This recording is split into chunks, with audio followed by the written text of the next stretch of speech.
Hello दोस्तों, आप सभी का स्वागत है हमारे यूट्यूब चैनल ज्ञानवाला पे। और आज के इस वीडियो में हम आपको बताने जा रहे हैं कि इंडियन नेवी एमआर एग्ज़ाम क्या होता है।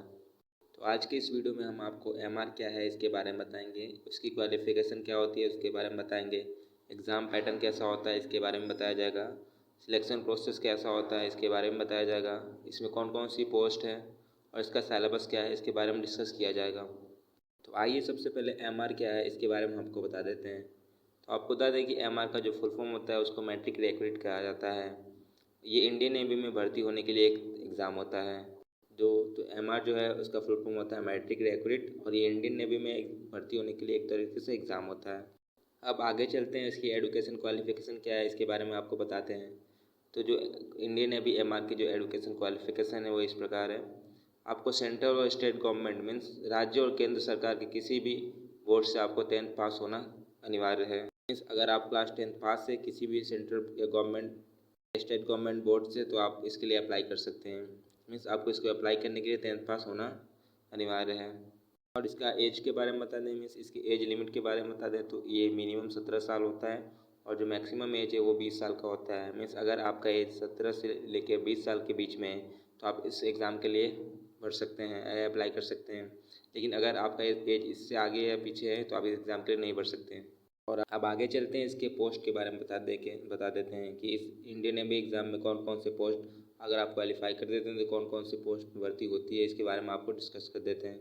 सबसे पहले आपको बता दें कि जो पहला पोस्ट है उसका नाम है सेफ एमआर मीन्स बावर्ची का पोस्ट। मीन्स सेफ का पोस्ट, आपको इस पोस्ट में आपको मेन्यू के अनुसार भोजन तैयार करना होता है। मीन्स अगर आप सेफ के तौर पर भर्ती होते हैं तो आपको वहाँ पे भोजन बनाना पड़ेगा, चाहे वो वेजिटेरियन या नॉन वेजिटेरियन दोनों।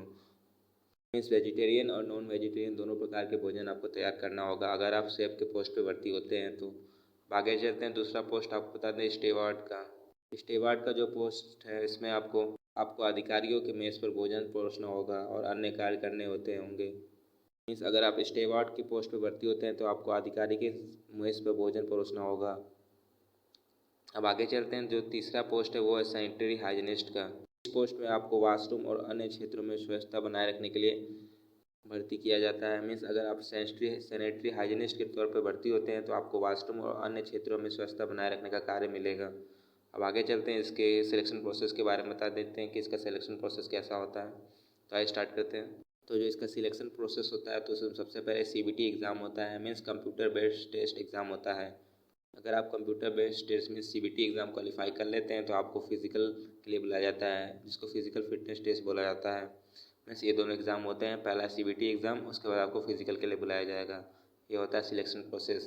अब इसकी सिलेबस क्या है इसके बारे में डिस्कस कर देते हैं। मीन्स सिलेबस एमआर के लिए कौन कौन सा सिलेबस है इसके बारे में आपको बता देते हैं। तो सबसे पहले आपको बता दें कि जो इसका सिलेबस है उसमें सबसे पहले आता है साइंस, उसके बाद मैथमेटिक्स और उसके बाद जनरल नॉलेज। इन तीनों से एक क्वेश्चन पूछे जाते हैं। मीन्स साइंस, मैथमेटिक्स और जनरल नॉलेज का क्वेश्चन पूछा जाता है। अब serial wise science, general knowledge और मैथमेटिक्स का कौन कौन सा टॉपिक्स है इसके बारे में आपको बता देते हैं। सबसे पहले साइंस के बारे में बता देते हैं। तो जो साइंस में जो जो टॉपिक्स है वो इस प्रकार है। पहला है नेचर ऑफ मैटर, इस टॉपिक से क्वेश्चन पूछे जाते हैं। दूसरा है फोर्स एंड ग्रेविटेशनल। तीसरा है Newton law of motion, work energy power, sound and wave motion, heat and temperature, metals and non metals, carbon and it's compounds, space and universe, electricity and its application. ये जो topics है वो class 9th और 10th के जो topics हैं इसी से क्वेश्चन पूछे जाते हैं। ये आगे चलते हैं, इसके बारे में दूसरा टॉपिक्स बता दें। मीन्स मैथमेटिक्स से किस प्रकार के क्वेश्चन पूछे जाते हैं, कि कौन कौन से टॉपिक से क्वेश्चन पूछे जाते हैं इसके बारे में बता दें। तो जो मैथमेटिक्स का जो टॉपिक्स है वो इस प्रकार है। पहला तो जो topic ratio and proportional, simple measurement, simple mensuration, geometry से क्वेश्चन पूछे जाते हैं। Measurement of centre tendency, profit and loss, ये इंपॉर्टेंट टॉपिक्स हैं। Percentage, work and time, speed and distance, polynomials, trigonometry. Main जो टॉपिक्स हैं ये मेन टॉपिक्स हैं जो कि कभी को किसी भी एग्ज़ाम में पूछे जाते हैं। अधिकांश एग्जामों में इन्हीं टॉपिक से एग्ज़ाम में क्वेश्चन पूछे जाते हैं, तो इसमें भी इसी टॉपिक से क्वेश्चन आएंगे मैथ के लिए। अब आगे चलते हैं, जनरल नॉलेज का जो कौन कौन सा टॉपिक्स इंपॉर्टेंट है इसके बारे में आपको बता देते हैं। अगर जनरल नॉलेज की तैयारी करनी है तो आप सबसे पहले जियोग्राफी ऑफ इंडिया के बारे में पढ़ लीजिए। इस इंडिया में कौन कौन सी कैसे इंडिया की जियोग्राफी है उसके बारे में पूरे आपको होना चाहिए जानकारी। उसके बाद history, Indian history, world history के बारे में आपको जानकारी होनी चाहिए। तीसरा है अवार्ड एंड ऑनर्स, कौन कौन से अवार्ड मिले हैं, कौन कौन से अवार्ड होते हैं जो दिए जाते हैं, इसके बारे में आपको जानकारी होनी चाहिए। चौथा है sports and news affairs, sports के बारे में आपको जानकारी होनी चाहिए और उसके रिलेटेड न्यूज़ के बारे में। और उसके बाद करंट अफेयर्स, ये मेन टॉपिक्स है। जैसे अगर आप एग्ज़ाम देना चाहते हैं तो उससे पिछले 6 महीने या 1 साल जितने भी करंट अफेयर्स है उसको आपको तैयार होना चाहिए। उसके बाद ही जीके का एग्ज़ाम देना चाहिए।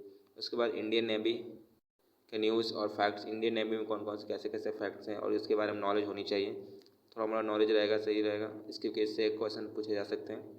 तो आपको ये वीडियो कैसा लगा इसके बारे में बताइए। ऐसे और वीडियो देखने के लिए हमारे चैनल सब्सक्राइब करिए। Thank you.